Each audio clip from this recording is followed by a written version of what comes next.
Happy नमस्ते आप सभी को। Welcome to Tarot Lucky. तो चलिए देखते हैं मेरे टैरो ने कैंसर के लिए क्या प्रिडिक्ट किया है।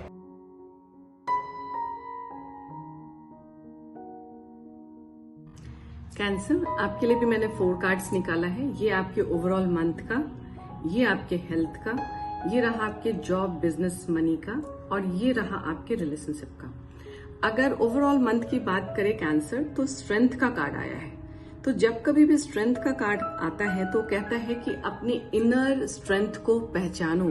तुम्हारे अंदर इतना स्ट्रेंथ है कि तुम एक लायन को भी टेम कर सकते हो। देखिए, है ना, पर वो तुम्हें कहीं ना कहीं बहुत ही अनकंडीशनल लव के साथ करना पड़ेगा और फेथ के साथ। तो ये जो कार्ड जब कभी भी निकल के आता है तो ये भी बोलता है कि हो सकता है तुम्हें अपने करियर में एक बिग लीप लेना पड़े, या हो सकता है जिसे कहते हैं ना कि आपको बैलेंस करनी पड़ी बहुत सारी चीजें। अपने विजडम से, अपने करेज से आपको बहुत सारी चीजें बैलेंस करनी है। तो अपने अंदर की जो लायन की एनर्जी है उसको जगाइए, ताकि आप हार ना मान लें। अपने स्ट्रेंथ को ऐसा समेट के रखें और फिर उसको यूज करें जीतने के लिए, क्योंकि जीतने का रास्ता वही है, आपका इनर स्ट्रेंथ, करेज और स्पिरिचुअलिटी।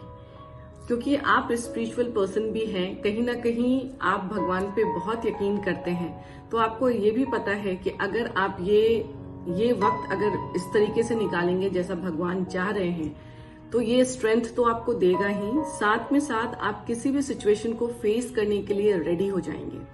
तो ये बोल रहा है ये कार्ड कि कैसा भी सिचुएशन हो, आपके अंदर इतनी स्ट्रेंथ दी है भगवान ने कि आप इस सिचुएशन को बहुत अच्छे से हैंडल कर सकते हैं। साथ में ये भी बोल रहा है कि आप बहुत सारे बोल्ड करियर मूव्स भी लेंगे। हो सकता है जैसे कहते हैं ना कि कोलैबोरेशन करना किसी के साथ, आप उसके साथ कोलैबोरेट करके बहुत आगे तक जाए। या ये भी हो सकता है कि आप जैसे दूसरे की मदद के लिए हमेशा अवेलेबल रहते हैं, तो यूनिवर्स इस चीज को देख रहा है और समझ रहा है। तो हो सकता है वो भी आपके लिए मदद भेजे और आपको उसको एक्सेप्ट करना पड़ेगा। ठीक है। साथ में हेल्थ का जो कार्ड आया है वो बहुत अच्छा कार्ड नहीं दिख रहा है। ये हेल्थ का कार्ड जब इस तरह का आता है तो बोलता है कि इंसान जो है वो बहुत थकावट फील कर रहा है, बहुत लेथार्जिक फील कर रहा है, डिजीनेस फील कर रहा है, और मतलब जैसे कहते हैं ना बहुत सोच रहा है। तो सोचने की वजह से जो उसकी जो एनर्जी है वो पूरी ड्रेन हो जा रही है, बहुत इनसिक्योर फील कर रहा है। तो अपने आप को थोड़ा रिलैक्स कीजिए, चीजों को लेट गो होने दीजिए। थोड़ा कंफर्ट, जैसे कहते हैं ना कि कंफर्ट बुरी चीज नहीं है। अगर आपको आदत है उस कंफर्ट की, तो आप उसको अगर निकाल फेंकेंगे तो आपको परेशानी होगी। तो कंफर्ट कोई बुरी चीज नहीं है। आपने उस चीज को अर्न करने के लिए मेहनत की है, तो उसको एंजॉय कीजिए, उसको लेके परेशान मत होइए। और ओवर थिंकिंग तो बिल्कुल ही नहीं करना है, क्योंकि ओवर थिंकिंग आपको हेडेक देगा। देखिए यहाँ पट्टी बंधी हुई है, पास्ट की बातों को आपने पकड़ के रखा है, तो कहीं ना कहीं वो आपको तकलीफ दे रहा है, इनसिक्योरिटी फील करा रहा है। तो मत कीजिए ना, चीजों को रिलैक्स होके देखिए, रिलैक्स होके जाने दीजिए। अब आते हैं करियर, जॉब, मनी। बहुत ही अच्छा समय निकल के आया है। जब इस तरह का कार्ड निकल के आता है तो देखिए पेंटिकल्स का कार्ड है। पेंटिकल्स का कार्ड जब मनी के रिलेटेड निकल के आता है ना, तो ये बोलता है कि अरे वाह, यानी कि आपको अब कोलैबोरेशन करने का टाइम है। आपके एफर्ट को अब अप्रिसिएशन मिलने वाला है, आपको एक नया गाइडेंस मिलने वाला है। अगर आप कोई जॉब देख रहे हैं तो आपको न्यू जॉब की अपॉर्चुनिटी आ सकती है, और ये अपॉर्चुनिटी इतनी अच्छी होगी कि जो आप एक होता है ना स्टेडी फाउंडेशन ढूंढते हैं अपने लाइफ में, कि ऐसा कोई जॉब मिल जाए या ऐसा कोई हम बिजनेस करें जिससे हमारा ग्रोथ बहुत अच्छा हो, हमारा इनकम बहुत अच्छा हो, उस तरह का आएगा यहाँ पे। अगर आप कोई नया काम शुरू करना चाहते हैं तो किसी एक्सपर्ट की सलाह जरूर लीजिए, जरूर लीजिए, क्योंकि ये मेंटर्स का भी कार्ड है। कभी कभी बिजनेस में कुछ स्टक हो जाते हैं या कोई डिसीजंस नहीं ले पाते हैं, उस वक्त बहुत जरूरी है कि हम अपने मेंटर्स को याद करें, उनसे मिले और अपनी समस्या उनको बताएं, ताकि आपको राइट डायरेक्शन मिल सके।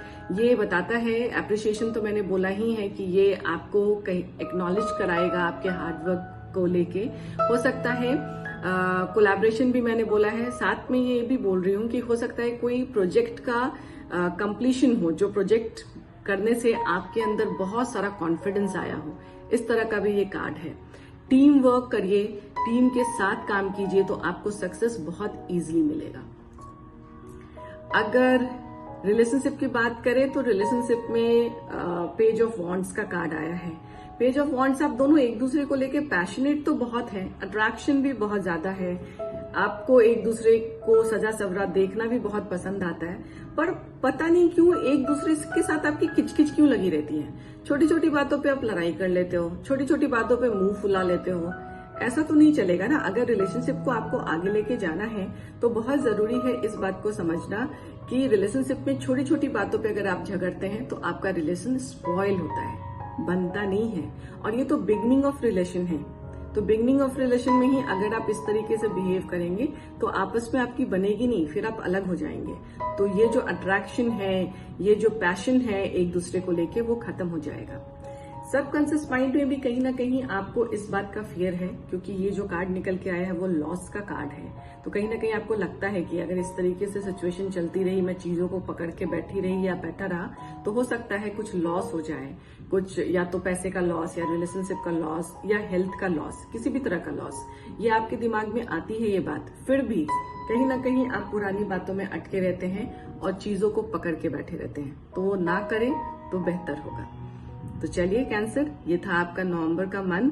अपने अंदर के लाइन को जगाइए ताकि आप किसी भी सिचुएशन को उतने ही साहस से हैंडल कर सकिए, उतने ही पेशेंस के साथ हैंडल कर सकिए जितना कि एक लाइन करता है।